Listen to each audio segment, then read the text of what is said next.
All right. Hi, everybody. Welcome to another round of the Artist Spotlight. Obviously, it's coming from, well, maybe not obviously. Maybe you're new to us. It's coming from Visual Arts Passage, which is our educational program.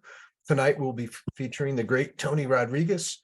And I'm very excited to have Tony here. If you could do us a favor and give us a like, it helps us out. This is a free event, something we like to do for the community.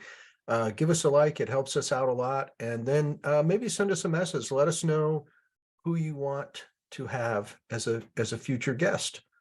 And we'll try to make that happen. So Tony, say hi. Hello, everybody. Tony, I officially met Tony, I believe 2014. Tony is a phenomenal illustrator. Somebody that is a go-to in my mind, has established something, a look and sensitivity with his portrait work and his likenesses that I don't know how he does it digitally. It's a very special thing. Just as an introduction, Tony is a Cuban-American illustrator. Some of his accolades, all of the recognition from the Society of Illustrators, Communication Arts, 3x3, Creative Quarterly. He's worked for clients include Rolling Stone magazine, the LA Times, the Wall Street Journal, the New Yorker, GQ, Smithsonian Magazine, the Village Voice, the New Republic, the Boston Globe, the Washington Post, the Dallas Morning News, American Cowboy Magazine. And I'm going to stop reading right there because I'm only about like a third of the way through it. And obviously you've had great success in the last few years as an illustrator. And we're gonna talk about that a little bit. We're gonna look at some really beautiful illustration work, some things that I think convey a voice and that are just beautifully done. So Tony, welcome. And thank you so much for having me, John. Thank you. So we met in 2014 Yep. at the Illustration Academy, and you got to experience that thing that the Academy was, that ever powerful like beast of an experience.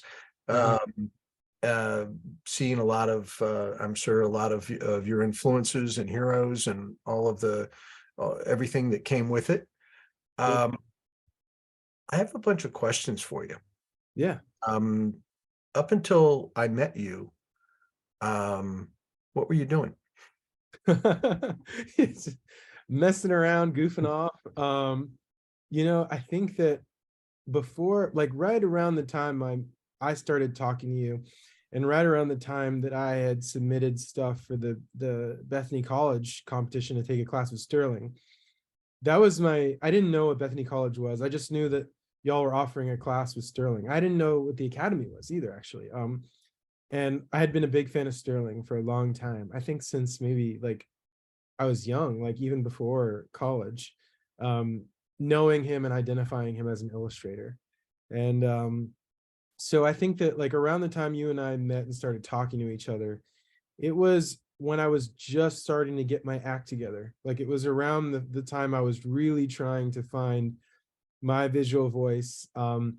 The sick dog portrait, the portrait of the sick dog, I think is what won the opportunity to take the class with Sterling. And that was my, ironically or coincidentally, like my breakthrough piece, the piece that I think was the break on through to the other side image, where I wasn't doing that. And then all of a sudden I was doing that. And I mean, that came about in a variety of ways. I think that mainly it came about through observing Patrick Morgan's color application, a UK-based illustrator, and then also Joe Ciardiello's line. I wanted to merge those two and make them meld them together. I certainly see the influence of Joe's work in there in a major way. Who's I think one of the greatest drawers that ever lived. I just love his drawings, and good designer, does everything well. He's fantastic.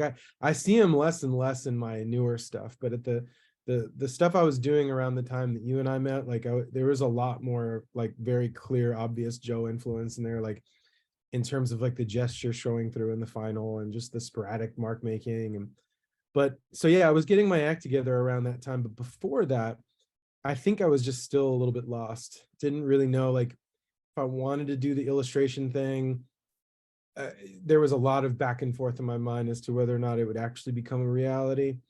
In grad school, it just felt like I was sort of like going through the motions, and I wasn't really all that inspired by the idea of grad school. I mean, the instructors there were great. You know, so some of my mentors that I still consider mentors today, I met there, like Craig Welsh and Lisa Sear. And so it was inspiring. I got to see a lot of different illustrators through that grad program, but I wasn't super hopeful, to be honest with you. So I was kind of not, I was a little bit in limbo in grad school, not really knowing whether or not this could work. Other than that, I was living in Tampa, Florida, with my wife and a bunch of other folks in a house, and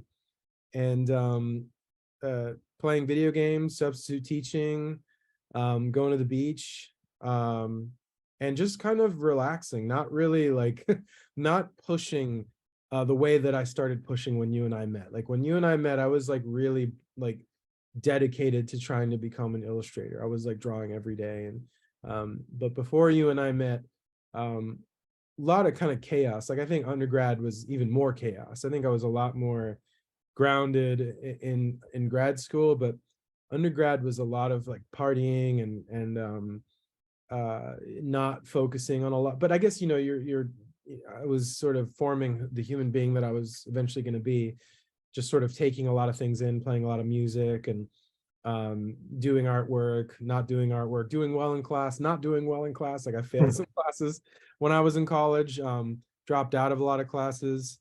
It was just a really like kind of sporadic, chaotic time in college for me. And like I remember I took a psych class that I attended for a week and then dropped the class. And in that week, the instructor taught us how to lucid dream. And I thought that was really cool. And so I started incorporating that into my daily life. But otherwise, not a lot of just haphazard existence, not a lot of structure. But when you and I started talking, and when I came to the academy with my wife, I was a lot more disciplined and, you know, growing up and getting my act together around that time. Well, I mean, me reflecting back, looking back at when I met you, you seemed like a very serious young man at the time. Like you were driven to be really good. I'm going to make an observation, and I think I know you well enough to do this, and that is, you look from the outside looking in, and I kind of inside know you a little bit, but you look like a really happy person. You have, you do, you really do. You come off as this really happy person that has interests that kind of wander, that you go after, you know, different things. You know, the family's a big part of it, and I know. I want you to talk to you about it, because there's not many people I get to ask about their band. So tell me how all of those interests in the band, the making of the horror movies, all of those things, and it seems like it's a family affair when all of that stuff happens. And so maybe you could speak to that a little bit. Yeah, I think that growing up as a kid, I mean, I was always I feel like I came from a pretty creative family. Like my father, good drawer. My main inspiration behind like my passion for illustration is my dad. And I think you and I have that in common. And Absolutely. and so my dad was always very drawer, like he would draw Disney characters. And I thought that was the coolest thing in the world as a kid. And my uncle was like a performer in South Beach, Florida. And he would like put on these like really big epic shows. And apparently he received some like praise from Prince on one occasion. And did you think, because your father could draw, did you think that was common practice, that lots of people could draw? I did actually. I did too. I thought everybody could draw. Yeah, I actually did. I remember a very specific memory watching him work at a desk. And with like an overhead lamp, and thinking to myself as a kid that like, oh, he must be doing something adult oriented, you know. And then when I realized he was just drawing Minnie Mouse with markers and doing it very well, you know, like, and then telling me that he messed up, and that he's like, you can have this, I messed up. And me thinking like, he just gave me this incredible thing. Like, I'll Hmm. never forget that memory.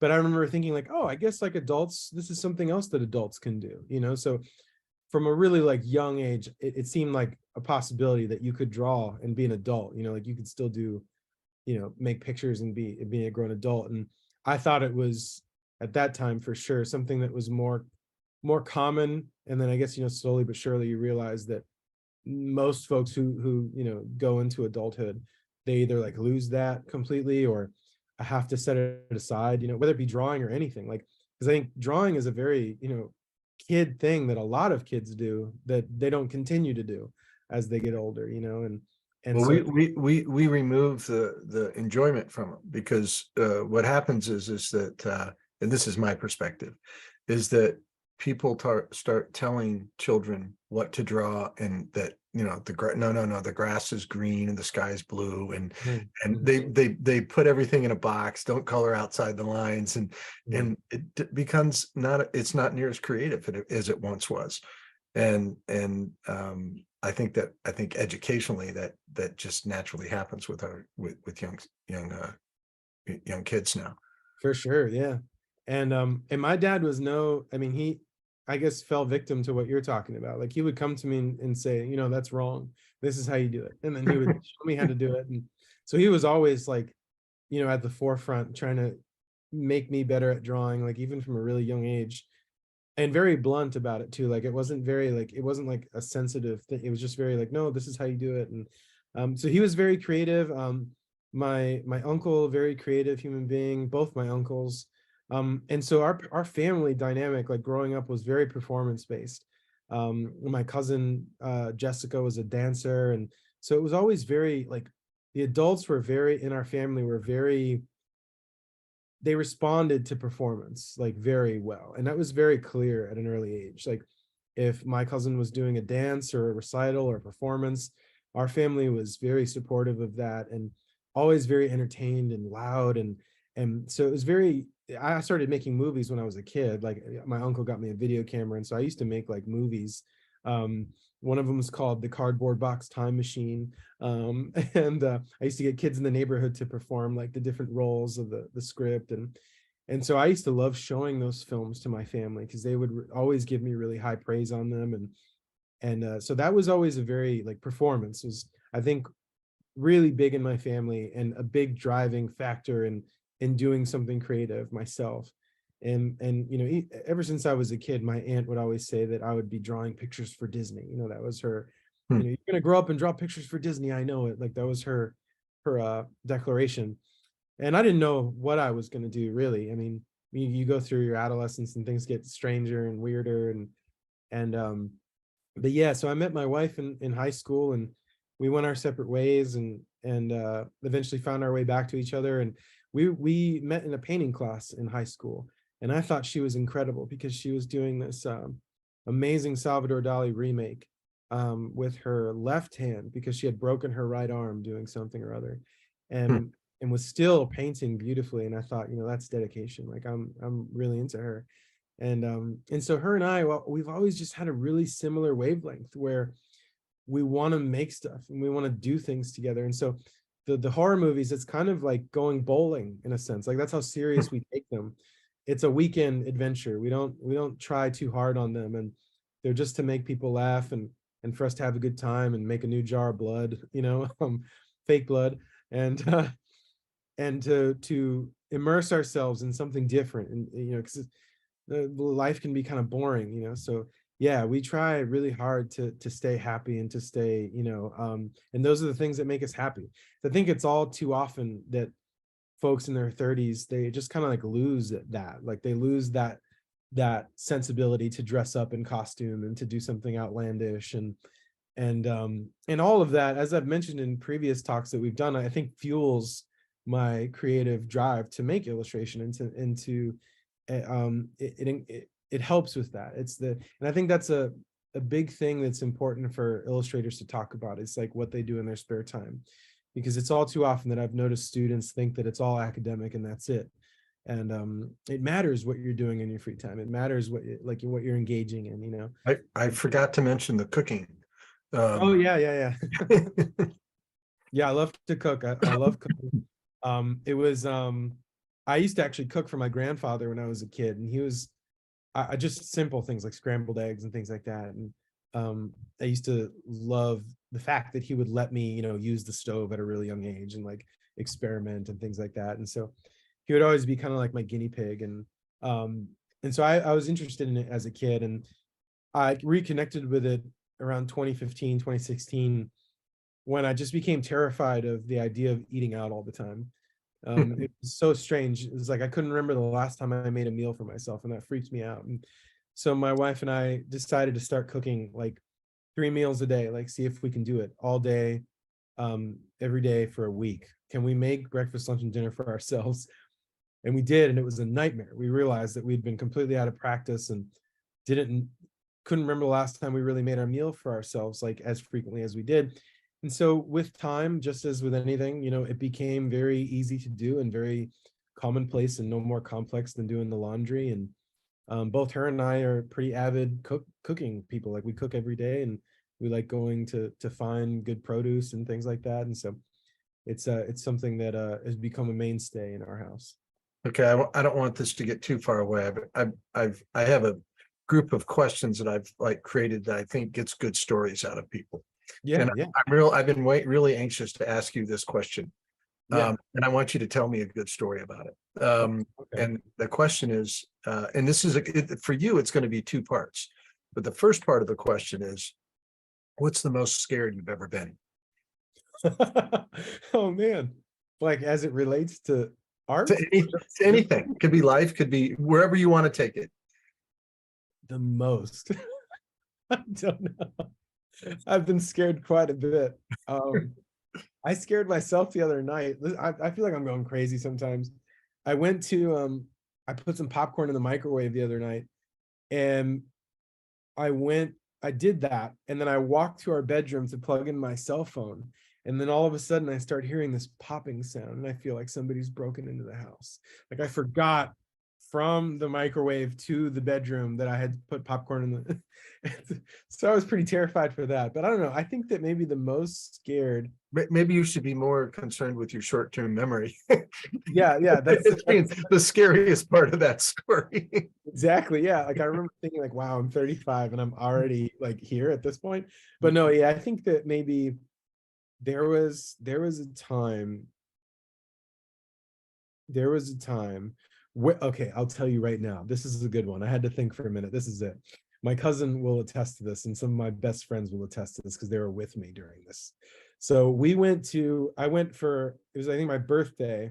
We went to a hotel. We went to like Disney with the family, and I got to bring a couple of buddies with me and a cousin of mine. And we were staying at this hotel, and we left our hotel room and to, I don't know, walk around and check out the space and everything. And we came back to the hotel room and sat on a couch that was right outside the door of the room that we were staying in. And we were telling scary stories and, you know, like tales and things like that, and kind of like trying to scare each other and see if we could get a rise out of each other. We were probably like 14 years old. And so we're out there in the hallway talking for a really long period of time. I don't think any of us are actually really scared, and it's, you know, it's late at night, so we decided to go back to our hotel, which is right there. We noticed that the door is cracked, and a buddy of mine was like, "Did you leave the door cracked?" And I was like, "You know, I don't think that I did." And the lights weren't on, and a buddy of mine confirmed that we definitely left the lights on. So why is this such a strange situation? And so we all start walking into the room, and the room is a pitch black. And then out of nowhere comes this nude man and grabs my wrist.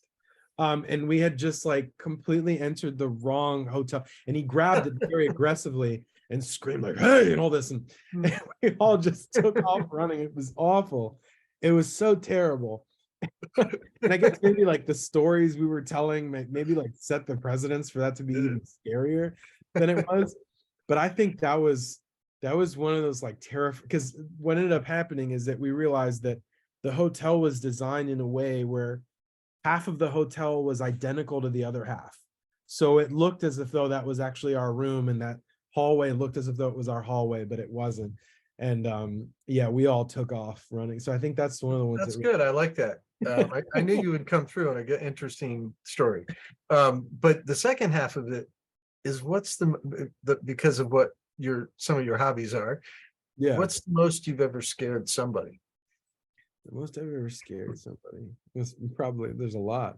There's a lot. I mean, there were several times I probably gave my grandfather like like near stroke, like probably because of like how much I messed with him. Um, I don't know. Well, I know you're an appreciator of horror. I- Yeah, yeah, yeah. I there's so many things that probably come to mind. I'm just trying to think. I mean,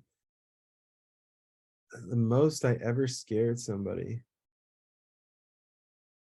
I don't know. I'm sure that there's something there. It's not coming to Well, we can go on. It's not that important. I liked you got the first part, what I was after.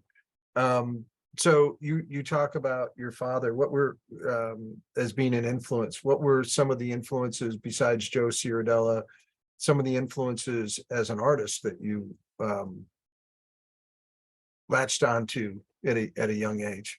I mean, you know, anything really. I mean, film, television, music, like I think my some of the first memories that I think I have were just like this mixture of my mom loving disco and my father not loving disco. Like there was this like my dad was really into like the old school like crooners like Bobby Darin and Tony Bennett and so on, and um just a sort of like a street corner quartet situation thing. Like his favorite era was the 50s when he grew up in the 50s. And so he oftentimes will talk about that time. And so I had this sort of like oldies um Bobby Darin thing from him, and then this sort of like Donna Summer Bee Gees thing from my mom. So like musically there was that playing in the house, like a combination of those two worlds. And then also my father and I found commonality with westerns. So like I was very like inspired by westerns at like a young age, like a lot of like boys. I think I liked cowboys a lot, and um and just like, you know, the drawl and just the slowness of the western and the drama, and you know, and so through that I gained an affinity for folks like Charles Bronson and Steve McQueen and Yul Brynner, and um and I really latched on to James Coburn, latched on to those guys at like a really young age, like loved watching those films with my father. And so I think there was that, and also like I mean music and any kind of film from 80s and 90s, like when I was growing up in the 90s, always left a really big impact on me, like whenever I saw a film. So film has always played a really big role in shaping me, um and then also family too. I think like again I was a very family oriented kid, like growing up with the family, and just skateboarding was a huge thing at one point. In high school that became another way to sort of like see the world and experience the world. And every now and then as somebody in his mid 30s, like I'll still look at like benches and stairs as opportunities rather than these things that you use in a practical sense, you know, because when you're a kid skateboarding, you look at the world in that way where it's like, is this something that I can have fun with or experience something on? And so there was skateboarding, and not just looking at architecture differently, but also like culturally, like the culture that came with skateboarding, this sort of like it was a place to exist, because I never really felt like a cool kid, or I was never like a popular kid or anything like that. So I think there's that sort of strain that runs through the veins of a lot of creatives, is that feeling of being an outsider, being an outcast kind of thing. And skateboarding really was a safety net for that, and um, brought about an entire culture with it that I completely identified with. So I think that those are some of the big ones, like musically and film and skateboarding, I think. And also, I mean, art class, really. I mean, like the classes, the painting classes I was taking in high school, I don't think were like painting classes that most folks would take in high school. Um, they were very like rigorous and taught by really inspiring human being who I'm still really good friends with. Was that just at a public high school, or was it at a This high is school for the arts? Or this is a private school that did a K through 12 or pre-K through 12, I think probably. It was called American Heritage in Plantation, Florida, and they just were very, very supportive of the arts and were willing to put money into that sector. Like we had a graphic design program there and a wow, computer lab, and this was in like 2000, 2002, 3, 4, and 5. We had a photography, ceramics. So there was the art department was a really great place to sort of like feel like you belonged. I didn't really feel like I belonged. And the art community there was like a way to feel included and when did you which is fantastic, you had that, and you were probably exposed to more than most at that age. Sterling Sterling said this really eloquently when we put a camera on him one day and we're asking him about his kind of theory about art education, and he came up with this line, which I've heard others say it since, but the first time that I had really interpreted this line this way. He said that art students don't know what they don't know. And I thought that was really brilliant. It's like, because most people don't have an understanding of what to do as an artist going forward. When did you discover, I mean, I'm sure your father was very helpful, but when did you discover that that could be your career? When did you buy into that being your career? I think this is good. I think that's a good question. There's so many folks who just sort of like wander around aimlessly, not really knowing, like waiting for that answer to come to them. And I mean, I see it in the eyes of my own students, where it's like, you can tell they're taking my classes and even they're not 100% certain what they want, or they haven't found that way to break into it. I think that when it started was when I decided to look inward. I know that sounds cheesy, but to sort of manifest it myself, rather than waiting for the answer to appear, just create the answer. And I think that was around the time we met, where I had just made this goal for myself, where it was, I'm going to draw this much every day, and it's going to be very specifically geared towards this element of foundations, principles, and I'm going to focus on that for 6 hours a day. Just today, value. Next week, conceptualization. Week after that, composition. Week after that, design. And focus like on these small elements that are a part of a much bigger stew. And to do that very militantly. I think that one of the prices that I paid was being a little unhealthy about it, like and not considering that life is meant to be abundant in all aspects, and just focusing hardcore on this one thing, which is not a good thing. And I don't advise people to do it, but I guess I didn't see any other way around it. It was either I'm going to throw myself all into this, or Well, I think it's pretty common. All the people that I've spoken to as artists or interviewed or just know, that at some point they made a deep dive in a real heavy commitment, where maybe the problem is, it's like the emerging artists, the requirements to start working are so high. It's like all of a sudden you're thrown into this pool with these professionals or people that have been doing it for a while, and you have to find a way to compete. Real interesting, listening to you talk about that a lot of the students a lot of people that reach out to me about asking questions about our program, and our program is very professionally based. I mean, it's always the academy. It was like, our mission statement is, to help you enter the industry, to develop a professional portfolio. Yeah, to bridge the gap. I was actually just talking about that with a couple of my students who are interested in the academy.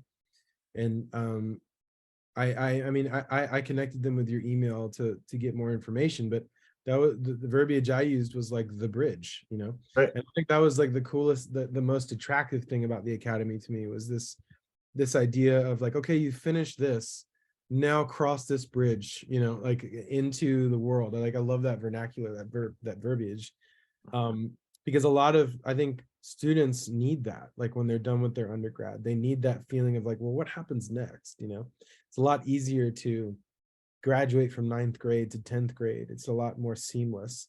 But to graduate from senior year of college to what? Like that's a really terrifying feeling for a lot of people, I imagine. But yeah, that's how that to answer your question, yeah, it was around that time. And it was just if I'm not going to do it now, I'm never going to do it. Like, what more? And I know some people who get stuck in that rut too, that rut of, I'm not ready to start yet. I need to learn more about figure drawing. I need to learn more about the anatomy. I need to learn more about still life drawing and landscapes. And I think that, no offense to some of those folks, but it's a coping mechanism. I think it's a reason not to jump off the cliff, as they say. Right.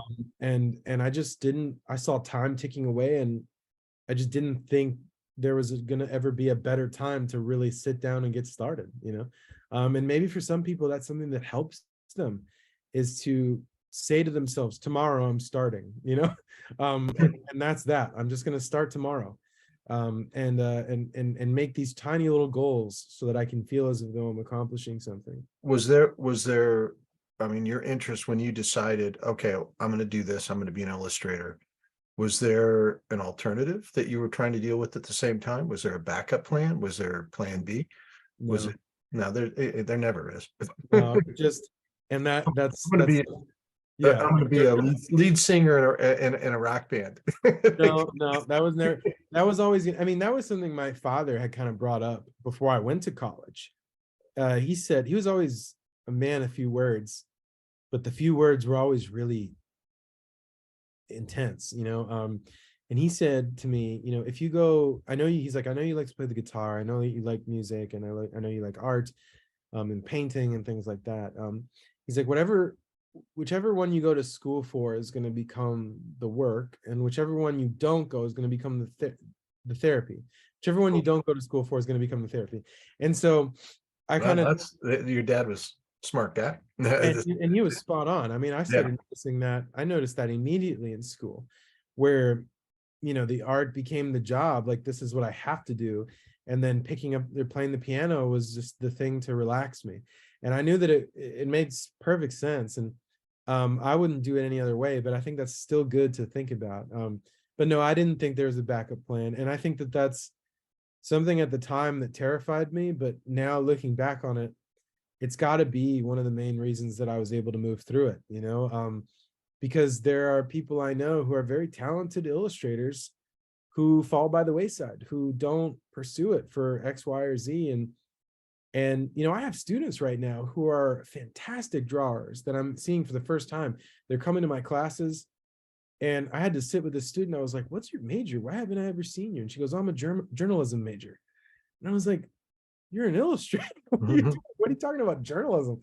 And so, and then she, I spoke with her, and she had mentioned that she even considered going to med school. And so it's really it's eye-opening to hear these folks who are, I guess, maybe so smart, so intelligent, that they had all these different options at their disposal. I was either going to be a Walmart greeter or an illustrator. Like, there was not going to be, like, I wasn't going to be able to do anything else. I never thought, like, I feel like folks like my wife are very smart, and they could do anything. My wife could have probably studied criminology or something like that, but I never saw an alternative. I didn't completely finish my thought when I was talking about speaking with students. I'm in a position that a lot of people come to me, get to talk, to review portfolios, that type of thing, and questions about moving forward with career. And I'm amazed at how few people like really have a plan, or how few people think about how this affects their entire life. They isolate things. They say, well, I want to do this. And my question is, okay, well, how are you going to do that? How are you going to make that work? And it could be some of the simplest things that like are in there that's like a barrier for them. That's something they can't get past. And it's like, well, just knowing, like, here's like the one thing that I think everybody should think about, like working as an artist in the industry. It's you have to think of your portfolio like a job interview. You have to think of it, it's like, how is this going to get me work? And what type of work is it? Is it going to be work that I even want to do, or that I even can do? Meaning, like, I talk to people all the time who are limited by their location. They'll live someplace and they want to do character design for a studio somewhere. And my first question to them is like, well, are you planning to move? And they'll be, well, I'd rather not. And I'm like, well, then don't try to do that. There's other parts of the industry that you can work on a freelance basis, or you have more opportunity in other parts of the industry. You know, people don't think about the time associated with it, or how it's going to affect their finances or their relationships, or their location of where they live. And it's like, you have to like digest all of these things and solve lots of problems, you know, to make this thing as an art career work. And I think what you were saying about, you know, you see these really talented people go by the wayside. I see it all the time. Super talented people that at some point, they, you know, my dad used to say, life just gets the best of them. You know, it's either he used to, what was the line he used to say? He used to say, it's either romance or finance. And that takes out more artists. And people get sick of chasing it after a while. And I think most of the time they don't really think about all the things that are required to make it work. And you could fail over the stupidest thing. So, you can't think about what you don't know what to think about. Right, absolutely. And Like, so like everything, you know, educationally, the way that I think everything should work is like, okay, you have your skill. Everybody's got their, you know, their skill that they have, how they draw and paint, and then they have their ability to think, the cognitive aspect of being an illustrator, how to use ideation, how to tell a story, whatever that is. You got to pair those things together, but you got to aim it at a target. And that target comes from understanding the industry really well. And I don't think people take the time to learn about the industry, how they could fit in it, what opportunities. And so my question to you, you know, about when did you discover that? When did you discover that there is a place, there is something identifiable?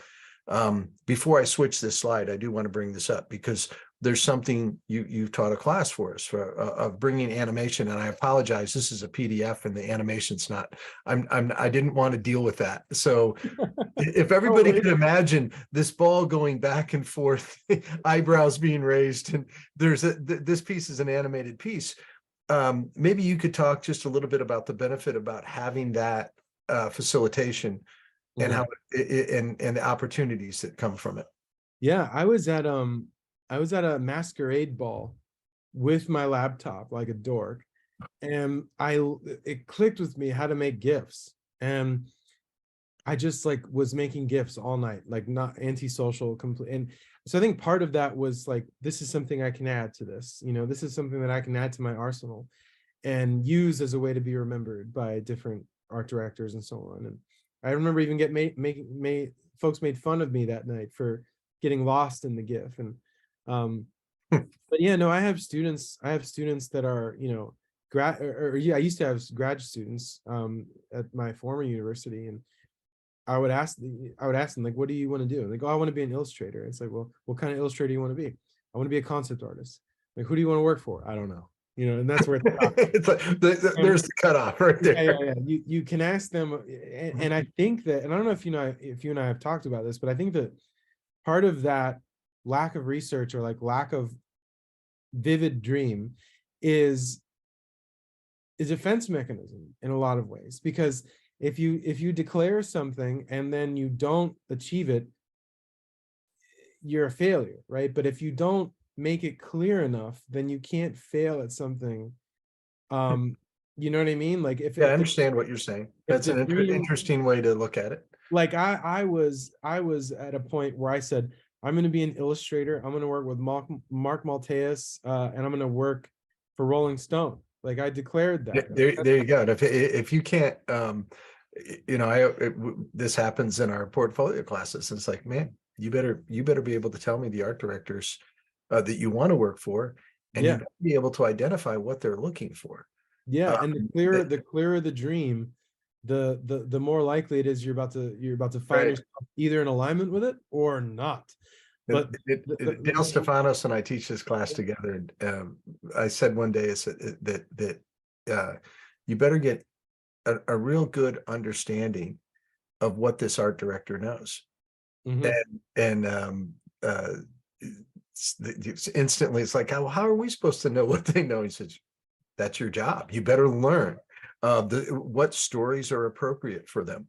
What have they worked on in the past? Who do they Mhm. continually work with?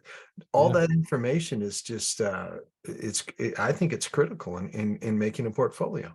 All of it is, there's a lot of the tiny aspects, but all of those tiny aspects together paint a really like clear picture of who art director. Like I think I heard Susan Buzelli talking with y'all, and she mentioned something to the extent of, I won't consider an illustrator if their images take too long to load.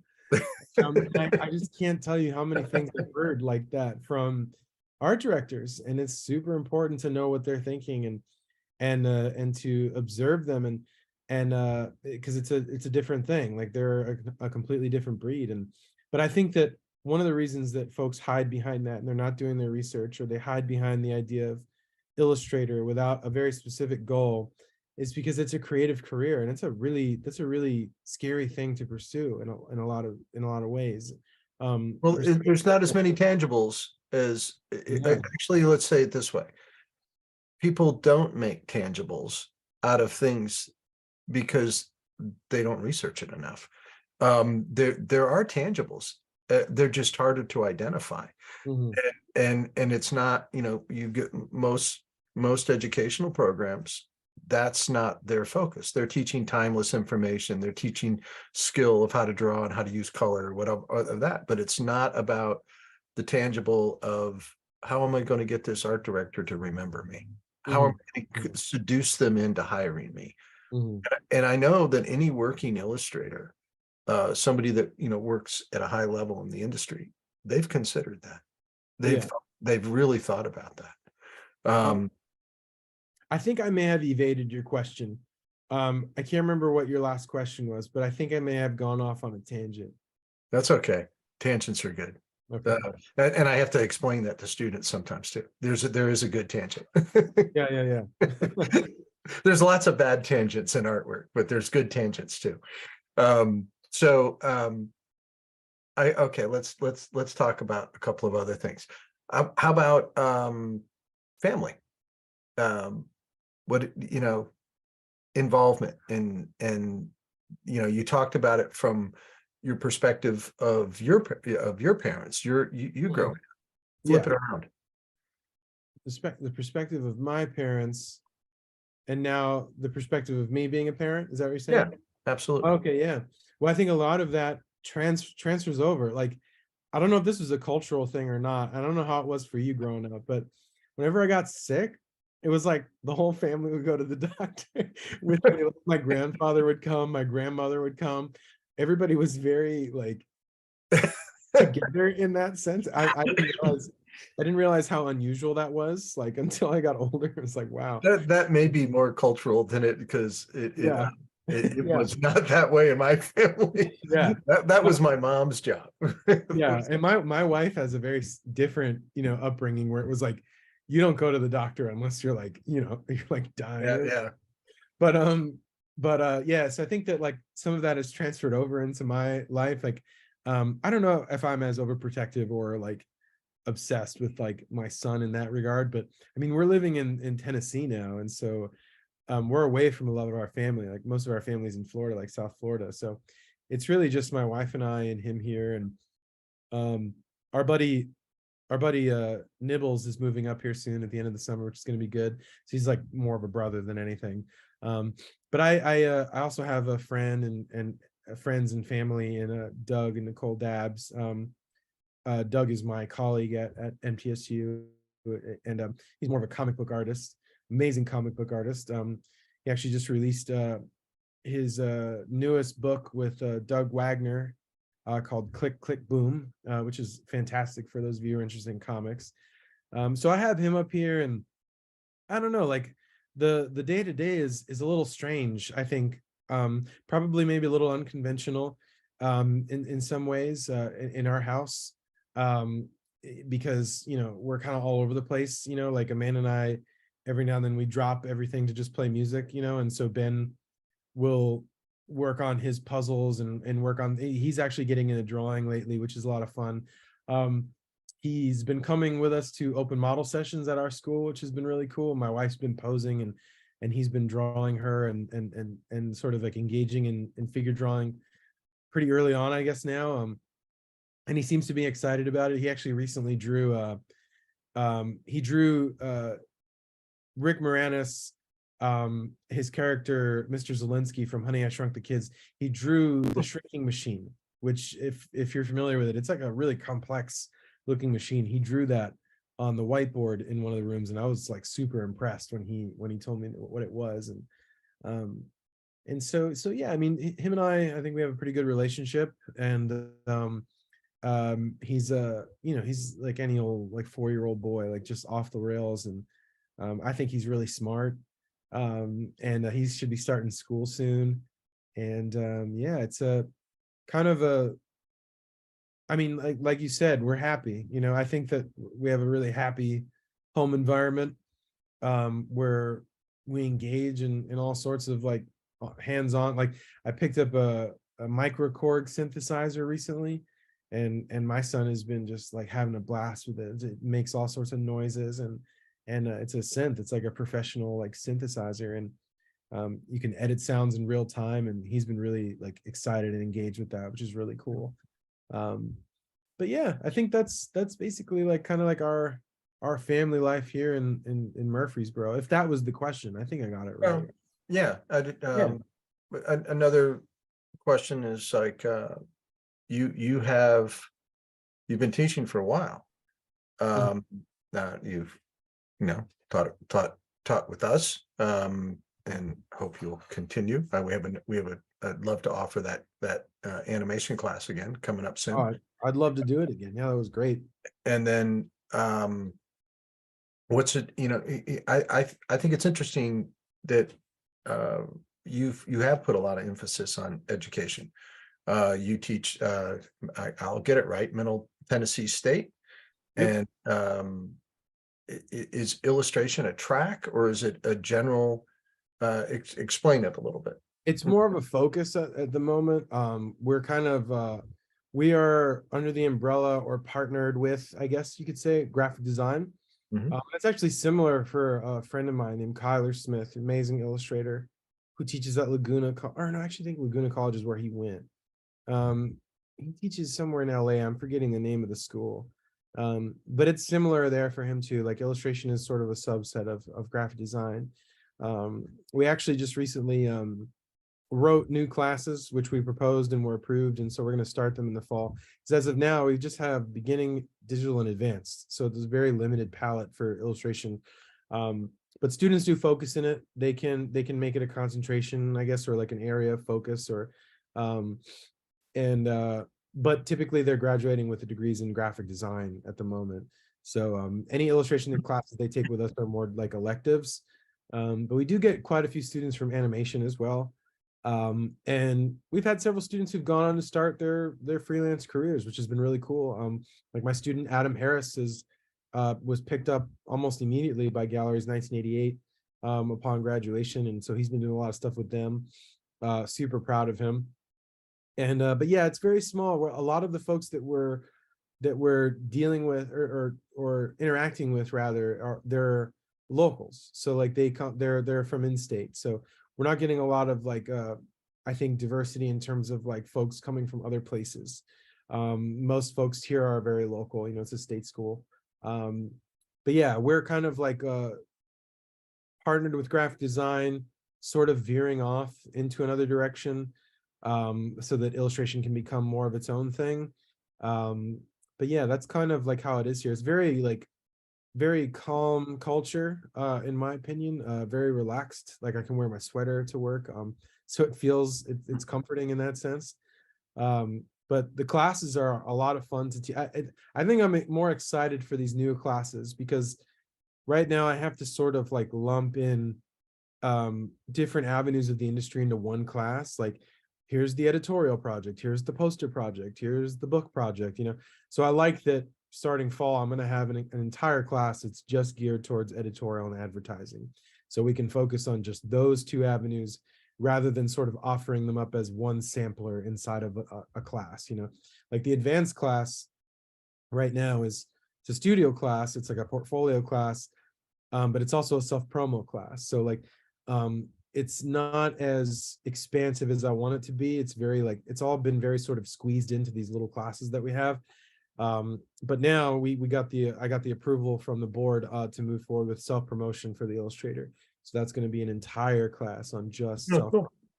yes, like we're moving forward and getting bigger and offering more. And I think that the interest is here for sure. Like the students are like, I mean, so many students who are just now graduating are bummed out that illustration is very clearly growing and that they would have liked to have done this versus whatever it is that they're graduating with.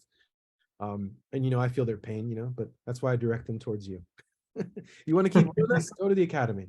I appreciate that. I really do. Again, I have this funny, and this might get me in trouble with a few people I know, but I think Let's do it. it's probably better for more people that I know, of people that want to teach illustration, that want to teach, illustrators that want to teach, the people that go to school to get an MFA program for that purpose of teaching. And I have an issue with that. I have my issue is that I think it's more important to, I mean, I get the understanding of pedagogy and how to deliver information, all of that in the MFA, but I think it's more important to have experience working as an illustrator. That is the most important thing. There's a very big difference between making art and teaching how to make art. Oh yeah, we've talked about this. I agree, like completely. Like you can't. I think you can teach math without having been a mathematician.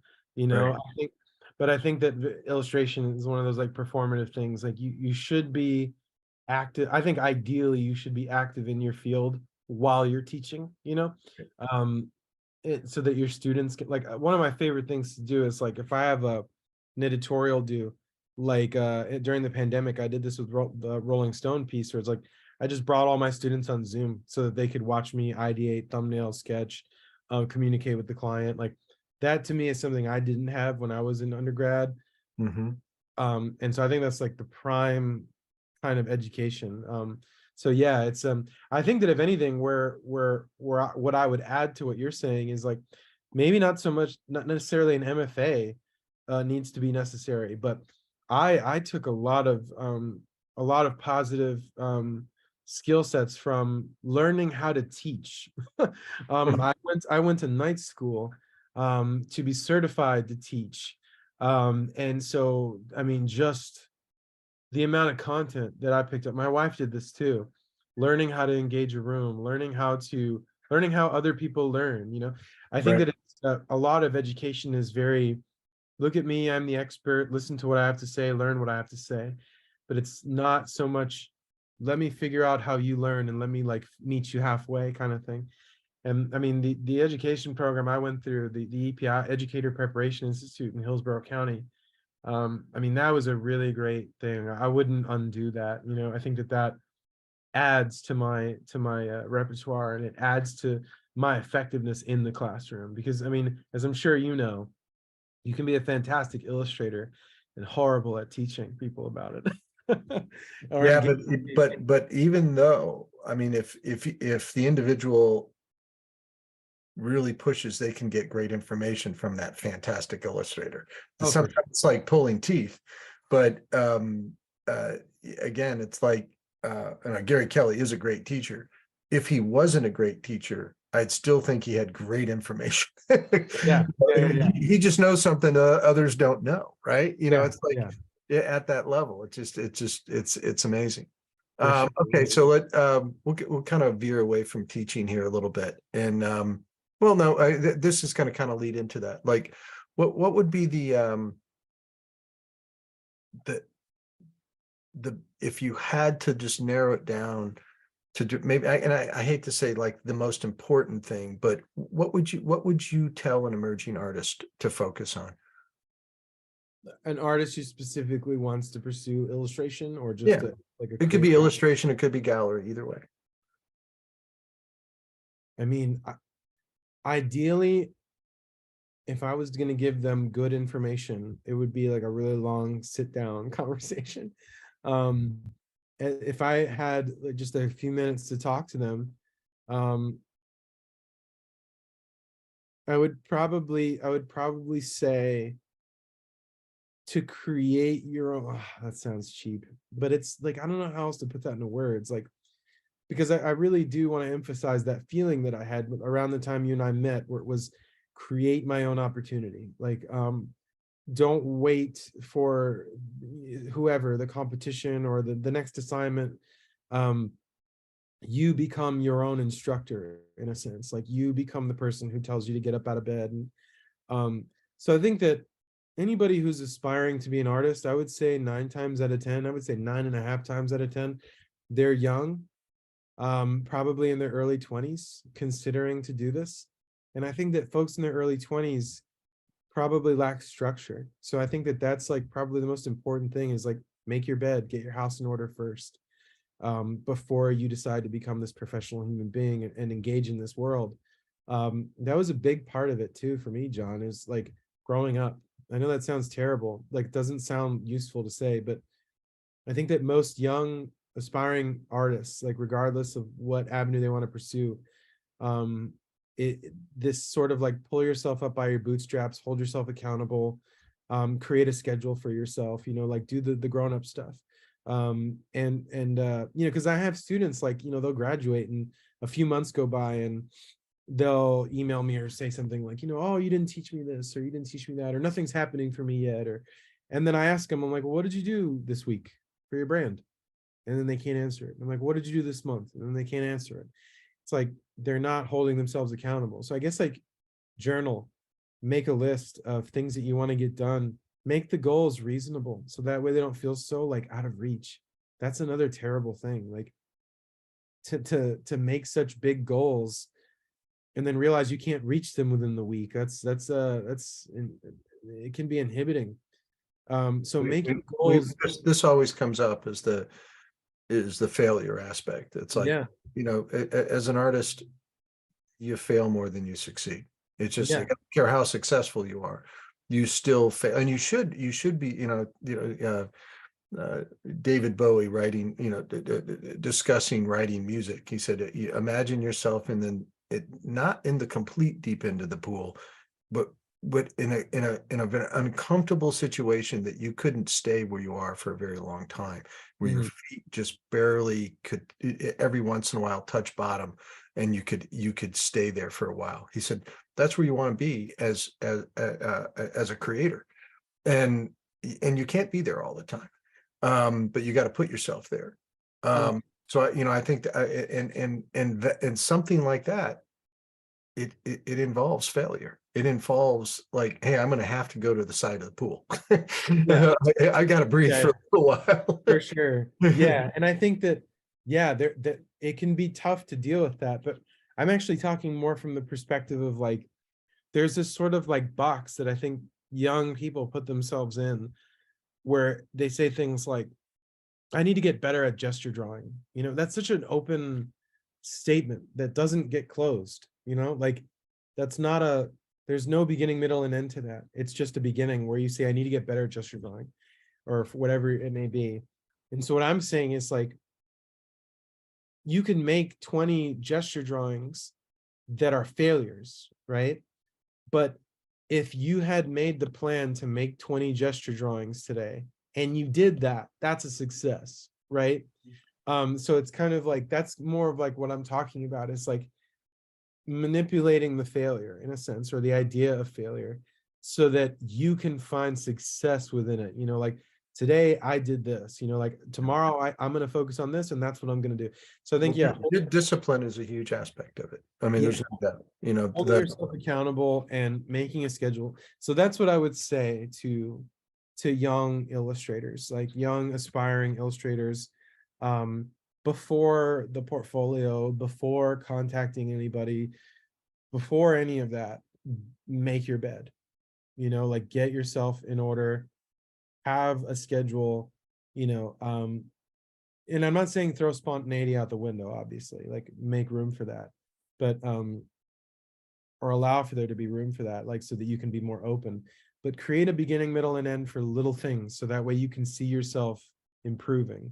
Otherwise, if you declare that you want to get better at gesture drawing today, in a month you're going to be declaring that you want to get better at gesture drawing, if you're not setting those Right. goals so that you can experience the end.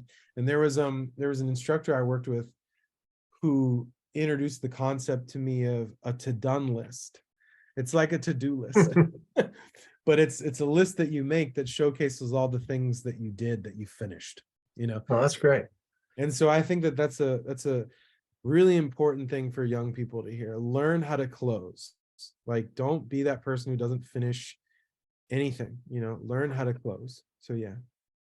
The good advice. I'm going to throw another sideball question, kind of screwball question at you here. Yeah. What is the most difficult thing that you've done in your life? And I would like, first address it professionally.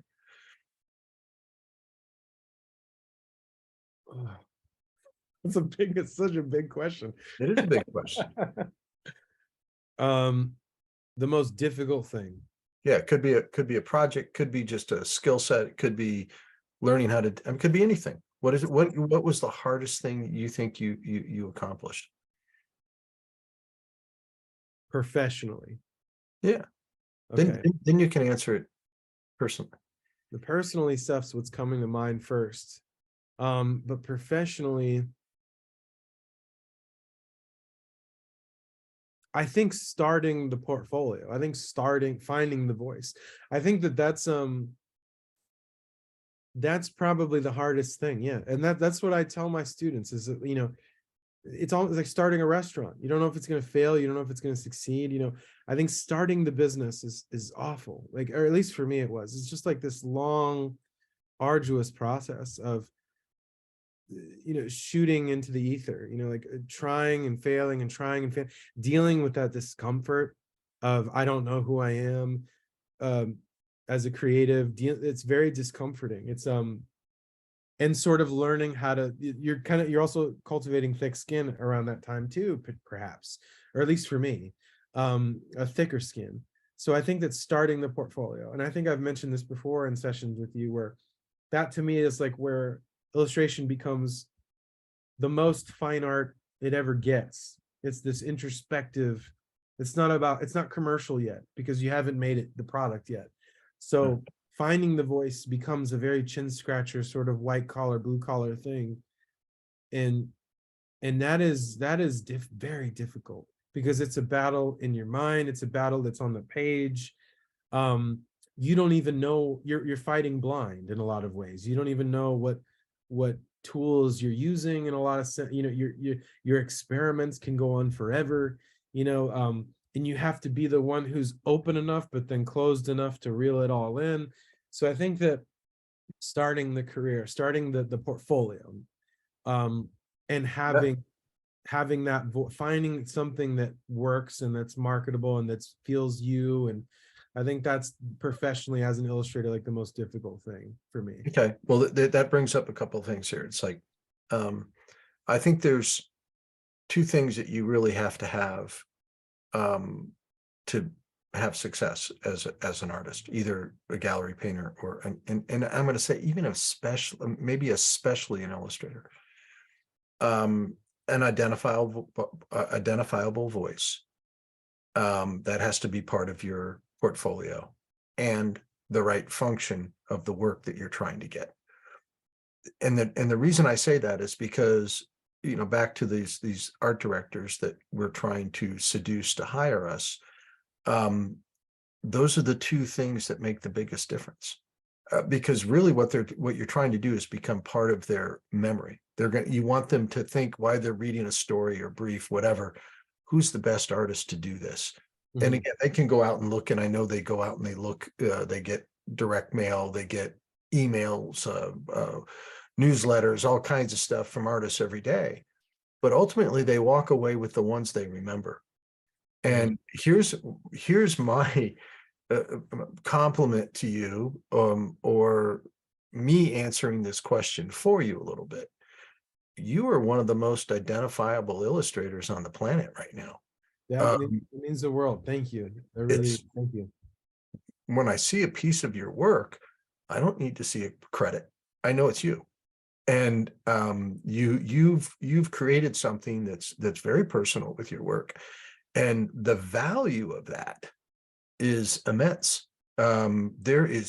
It's hugely marketable, because not just me, but other people in the industry that are looking at art directors specifically, they know what you do, and they associate you with something, which means they can associate you with a project that they have, and Mhm. it makes you hireable. And I think it's one of the most important things. It's like, I know you're a big fan of Sterling. It's like, I don't need to see, even if it's something new that Sterling, and he's chasing something new all the time, but even if it's something you've never seen him do before, he did it. Yep. It's Yep. like, it just reeks him, whatever that is, whether Yeah, yeah. it's his design sense or the way he draws or whatever, his mark making, which is identifiable.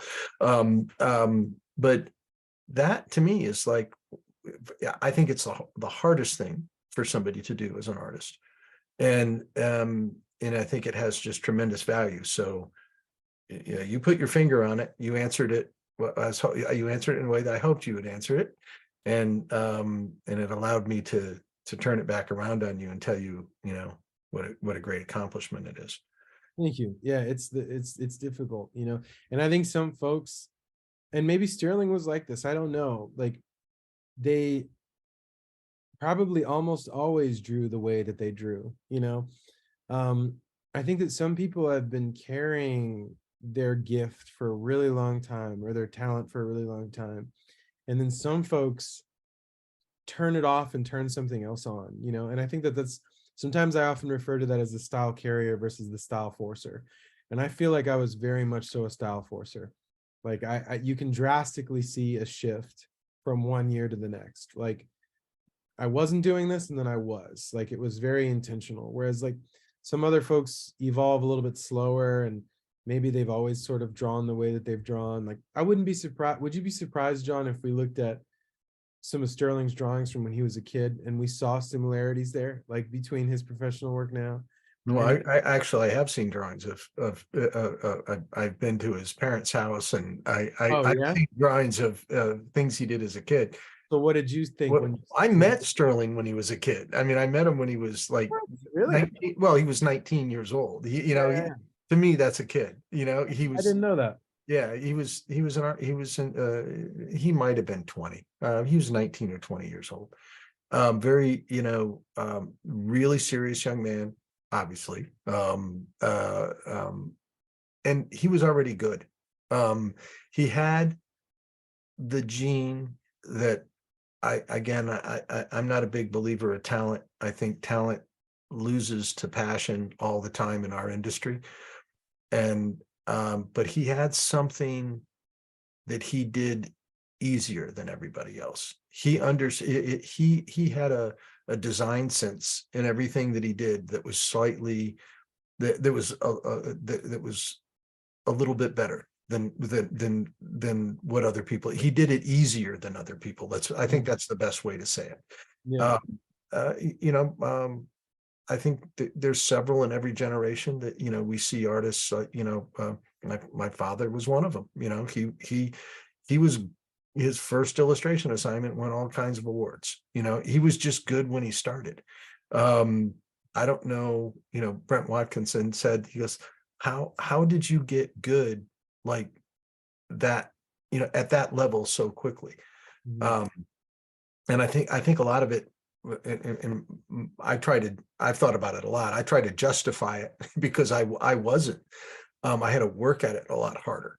And Mhm. the thing I had to work at harder was composition. And I think it was a big advantage. In fact, several of my favorite illustrators studied design first. And my dad always looked at himself as a designer before, I'm a designer who does illustration. And I think Gary Kelly just studied design, and you see people that had graphic design information. Chris Payne, there was um, there was a connection to a group of artists that just seemed to set themselves apart. Your design sense is marvelous, and you studied design. It wasn't always like this though, that's why I ask about Sterling's drawings, because like I just Sterling's like childhood drawings. Because I mean, if you look at my childhood drawings, they're not there, like you wouldn't be able to see the connection. Um, and that's something that's always really fascinated me, is the style carrier, like that Well, person. Sterling knew at a really young age what he wanted to do. And he identified his mom was an artist, and his mom showed him who my father was when he was like 14 years old. And I mean, he had been looking at, you know, a group of very successful illustrators for a long time. Mhm. Sterling loves telling it. I don't know if he loves telling the stories. I love when he tells the story about, if I were to ask him when he decided he wanted to be an artist. He talks about being in his classroom. I don't know if he was in first or second grade, and they had to do a drawing as part of their assignment, and that they put all the drawings up in the and the teacher made such a fuss of his drawing because it was so much better than everybody else's. And he said, and I knew it was better than everything else's. That's And he that is, said, and I got accolade from it. I got, people, praised him for it. yeah, And he said it made me want to be an artist. that's hilarious, because in the last thing we did together, I mentioned a similar story. My teacher didn't make a fuss about it, but I thought that mine was really good. Like in like first or second grade, we It had to probably was. we had to put all our drawings up on the board, and I thought like mine's the one that I like the most. And that, I know that sounds pompous or whatever, but like that was a memory of mine. And I think it was that, also coupled like with my dad's praise, was always a very like, that's funny. Sterling and I have similar stories when it comes to that. Yeah. But that's why I asked that. It's a because you and I briefly talked about talent the last time we talked, and I think that's a really interesting topic. And but yeah, I think that's it's really interesting to see um what people's like biggest difficulties are. I think that's a great question. I think for me it was sitting down and finding the voice, and allowing that to intentionally and unintentionally evolve over the years. So yeah. But I think it's so helpful for the artist to make a list of their weaknesses and strengths. Um, I I knew after seeing, and again, when I started the academy, I was like 33 years old, and I was considerably younger than the other instructors there. Well, the closest was Chris, who's like 7 years older than me, Chris Payne, and I I hadn't accomplished what they had accomplished, and I still haven't, as an illustrator. And but I was blown away at by seeing their process, and and just how phenomenal they all were. I mean, it was like every day was like watching magic. It's like everybody was so capable and so good. And I realized that there were things that I didn't do naturally, that I saw others that did it very naturally. And one of the things in design is learning how to think organically.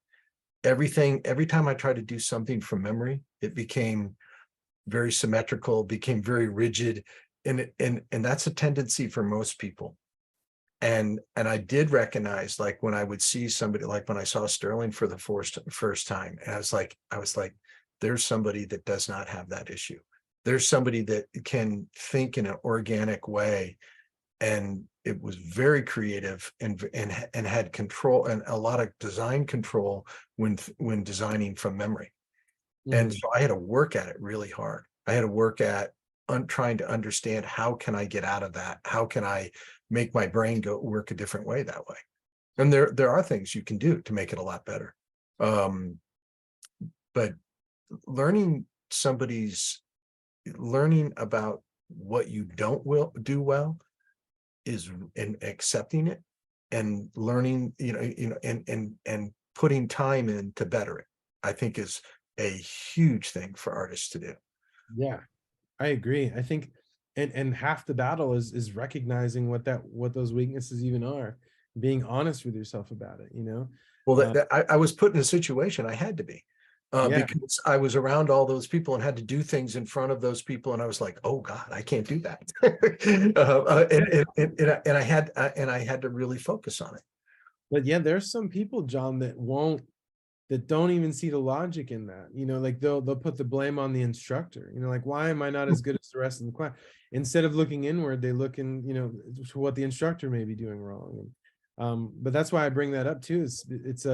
It's very clear to you. It's like, yeah, I saw what they were doing. This is how they were doing things naturally. This is what I needed to work on. And it all seems very matter of fact to both of us. But I think there are some students who need to hear that, you know, they need to hear the idea of, like, you know, it's something you maybe need to work on. You know, it's probably not an external thing, but more of an intrinsic thing, an internal thing, that needs to be worked on for yourself.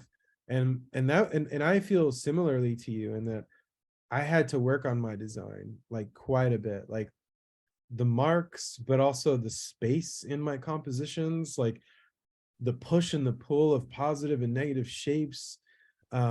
Why and even and with these folks that you're mentioning who are big inspirations to me too, like looking at Chris and looking at Sterling, it's like the instruction is like, a lot of it is in what they're already producing, you know, not necessarily the 2-hour session that I'll sit in listening to Sterling talk about design.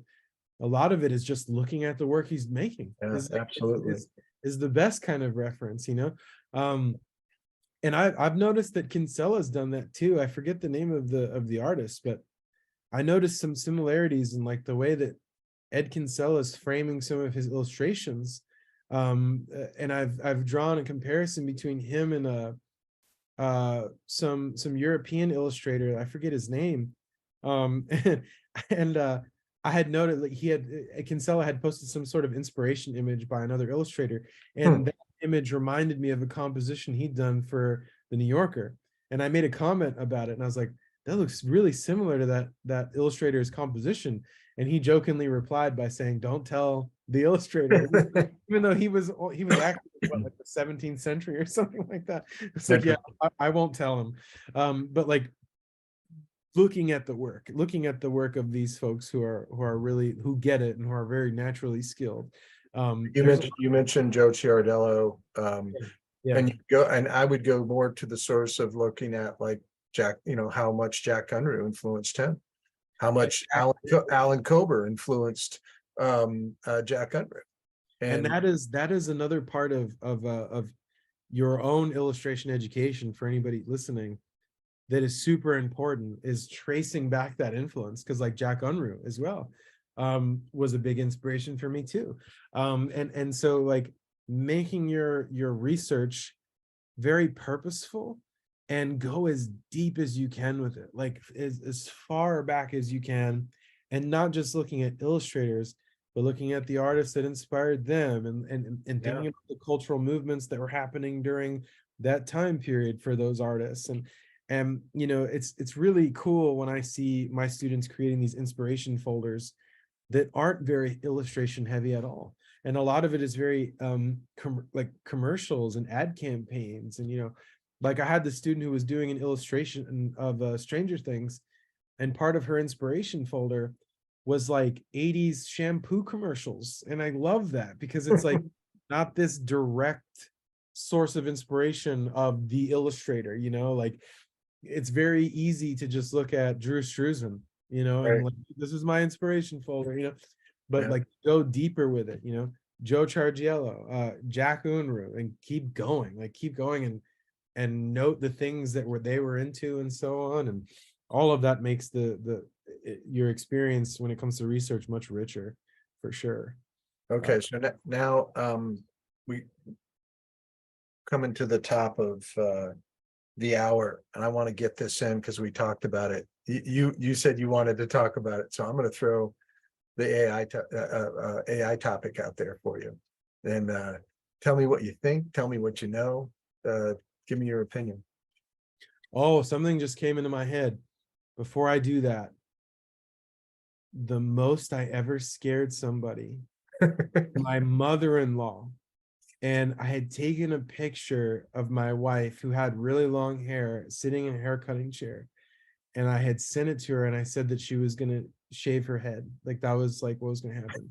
My mother-in-law called me and cussed me out on the phone. She was horrified. She didn't actually shave her head. She did shave her head some years later, but I think that's the most I ever terrified somebody. So yeah, I think that the AI thing, I mean, I heard Kyle Webster talking about it. I mean, very, very prevalent in what's going on now, like very sort of like Wild Westy. It's like really similar to the whole like NFT thing, like when that sort of pushed its way to the sort of like front and center of the art world and where we're at. And I think there's a few problems I've noticed with the AI thing. I'm sure lots of folks have too. Like you have the problem of creating art with it, and then there's the problem of evaluating that art that gets made with the AI, and then there's the bias, I think, in that art. And then you have the copyright issue with the AI generated art. So those are the big bugaboos that I've noticed happening in the industry when it comes to this and the stronghold that it's having, and just trying to see folks predicting what's going to happen. Most of the predictions that I've seen are very short term, and I don't even think the general population in the illustration community understands what's actually going to happen. And I'm not claiming that I do, but I do think it's important to talk about it, and I love talking about it in a more open forum. I was actually just talking to my students about this. So there's the argument that AI sort of lacks the soul or emotion or whatever when you think about it in contrast to the work that people are actually making, like actual human beings are making. But sooner rather than later, I don't see how we're going to be able to tell the difference between like a George Pratt figure and then like an AI generated George Pratt figure. Like, especially if the AI generated version is like specifically focusing on emulating George's stuff rather than like an amalgam of a bunch of different figure drawing artists. Like, I think that Elon Musk was the one who said, like, if we assume any rate of improvement at all, you won't even be able to distinguish George's pieces from an AI generated George Pratt image. And so that there's the issue that lies within that. And then there's how we perceive the role of the AI artist, which is now like a new term I'm hearing thrown around, and how much credit goes to the scripts, and how much credit should go to manipulation, and how much credit should go to the person behind the script. And so I know, like we mentioned before we started the chat, that the Society of Illustrators, they're like completely against showcasing this new art form and even calling it a new art form. And I guess maybe they're perceiving it as uncool or wrong or whatever. But I think, as we've discussed, like it's here, and I think that the dialogue should be open and ongoing, and so that we can better categorize like where it's going to go within our community. And I think that that's the evaluation component of the whole AI problem, is like the ongoing dialogue that we have. Like, how do we critique it? Should we critique it as art? I think that these are questions that I'm not seeing being answered at the moment. I'm seeing more of like a negative reaction, which I think is okay. It's fine. I totally get where that's coming from. But I really hope and encourage illustrators particularly to continue having a dialogue about this, and find ways in which we can find moral compass on it together as a group, as well as having our individual views on it. I think that right now, like the easiest way for me to wrap my head around it is that it's a lot easier for us to analyze and quantify things like composition and color and design and so on. And these things are really sort of objective when we look at the stuff. But some of the stuff that I think is really different from the AI at the moment is these meaning, like having meaning and symbolism and cultural context. Like these are very human things that I don't think is there. And I think that that's something that we sort of touched on a little bit before we started talking. And so talking about this, it helps us to have more of a universal standard, I think, like for what kind of quality we're looking for. And it seems like the society has already made their decision, and hopefully that conversation continues to be ongoing. But to me, the biggest concern is how we treat each other as human beings and how we treat AI. And I'm noticing some inconsistencies with it. And I'd love to hear your thoughts on this, but the copyright and the ownership thing, like there's a lot of ways in which that's sort of like at the forefront, at least in the illustration community. And I think what's been discussed openly is the lawsuits that these companies are facing regarding the whole like ripping off the artist's visual voices. Not necessarily ripping off artists' work, but like the voices, like the style. And personally, I think that's just an open and shut case, because you can't just feed an AI model John Foster's look and then not expect repercussions from that. Like, I think that's just wrong, especially if the final output feels more like John Foster than anything else. Like if it's not an amalgamation of a bunch of different things. And I think it's really important to note that scenario like that feels like theft because we have no connection to the AI and we're not friends with it, you know, like that's clear infringement on someone's visual voice through our eyes. However, the only gray area with that to me is that you can sort of use someone else's visual voice if the other person is okay with it, right? So I think, for example, like somebody like Kyle Lambert, for those of you who don't know, did a lot of the Stranger Things key art. And he probably did all of the Stranger Things like one sheets. He's doing the Drew Struzan thing, right? But we're not punishing him for that. In fact, I've seen photos of them together and they seem like friends. It seems like Drew has sort of passed the torch to Kyle, or for all that I'm aware. So I think that there's a distinction there that we're not really making, or that we're not acting on. So there's this question of like, how are we going to move forward and deal with somebody's visual voice being utilized so much that it becomes legally problematic? Like, I don't see where that's going. You know, that's a question that I have. It's a question that I want to pose to everybody to think about. Like, is it okay when our peers lift our styles, but is it not okay when AI does it? You know, like, I think these are good questions to ask our community. And I think that we should be addressing these things so we can be more unified on how we deal with and or perceive AI in the future. So yeah, that's an interesting point. I know many illustrators, well, not many, but some of the star illustrators of the past that change their personal direction, their look and feel of the work because too many people were imitating them. And and that's you saw a major change in Bernie Fuchs's career. Saw several major changes in my father's and in Gary Kelly's, to do something different because so many other people were doing it. But they were the originator of it. My father would be the first one to say that, you know, he's a compilation of a number of other artists. You know, I mean, you couldn't walk into his studio without open books, you know, just books laying all over the floor of him looking at other artists to learn from them. We all do it. We've all done it. Now, you know, we legally have a problem of it being done in a much more, first of all, it deals with being able to monetize it so easily and a much more effective way, with, you know, a digital tool. I think that, again, I'm not the one to have the conversation about it because I don't know enough about it. I've listened to a lot of people talk about it and discuss it. I understand. I have a large collection of an artist that I don't want to, you know, his copyright to be stolen. but it's probably going to happen. His work gets imitated a lot. I'm referring to my father's work, and I'm sure, all of the Pinterest boards, all of the social media stuff that, that he gladly bought into.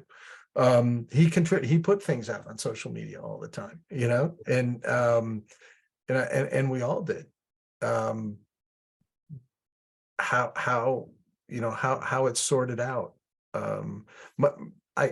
My opinion really doesn't matter. I don't think the opinions, again, I respect everybody for what they're trying to do and sort it out, but I think it's such a powerful thing that's going to do so many good things medically, historically, in all of our lives, that a group of artists aren't going to slow it down.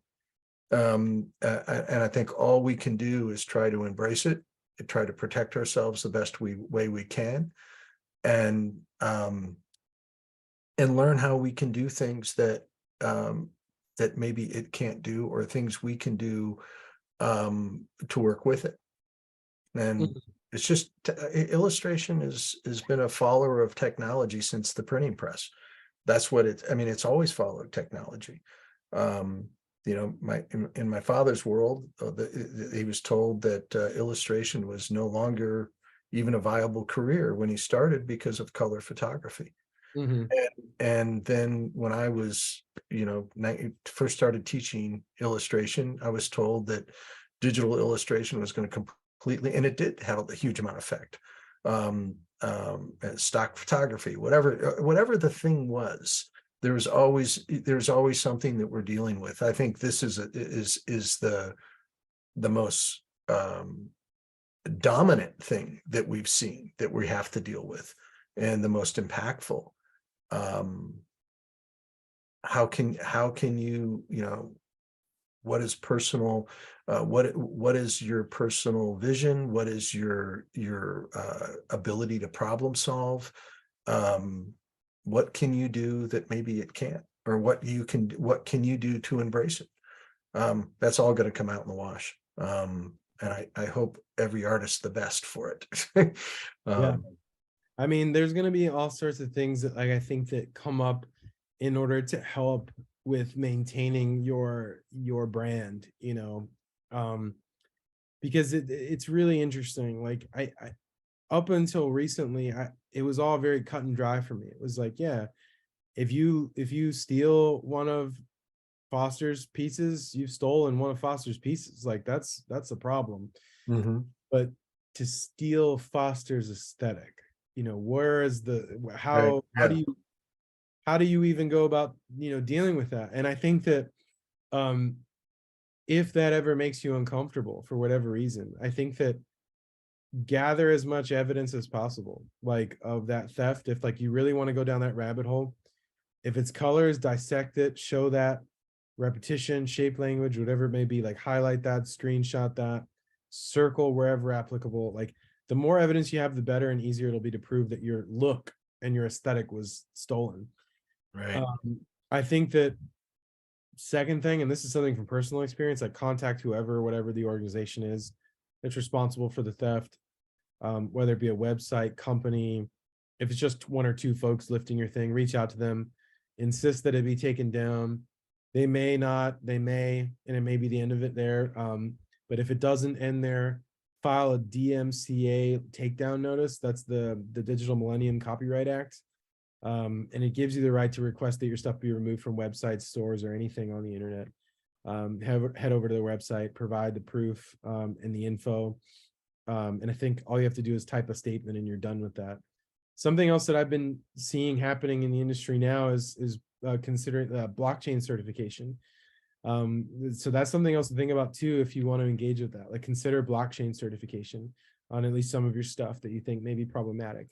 So, like, some artists I know, like, are using blockchain tech to get certificates of authenticity for their stuff. And if you do this, you can establish a really clear record of ownership on your stuff, and it'll make things, like, a lot easier when you're trying to prove ownership in the digital world.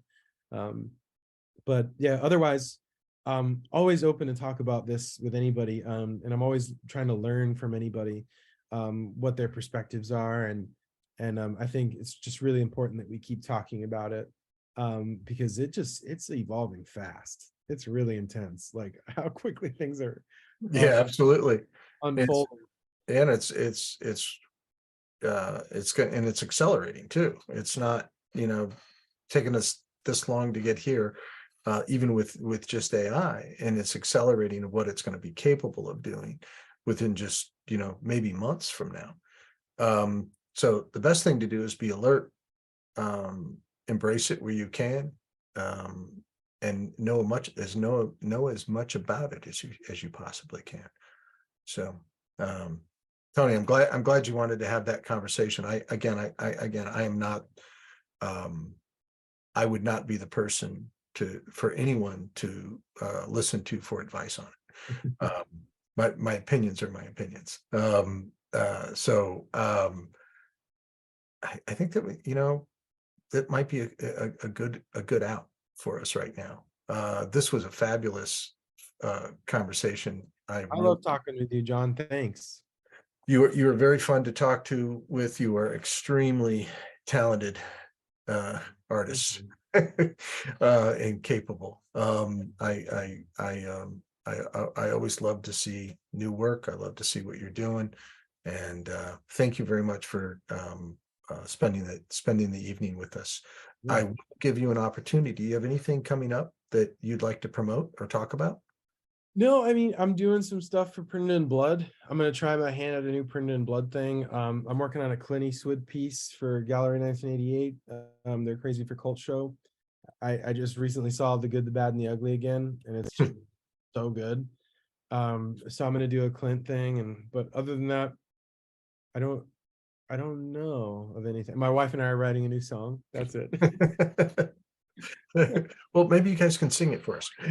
Yeah, there's no words. Yeah, the TV Queen band, there's no words in that band. So it's all music. All right. Well, listen, Tony, thanks for the evening. Really, really great. Everybody have a great week. And we'll see.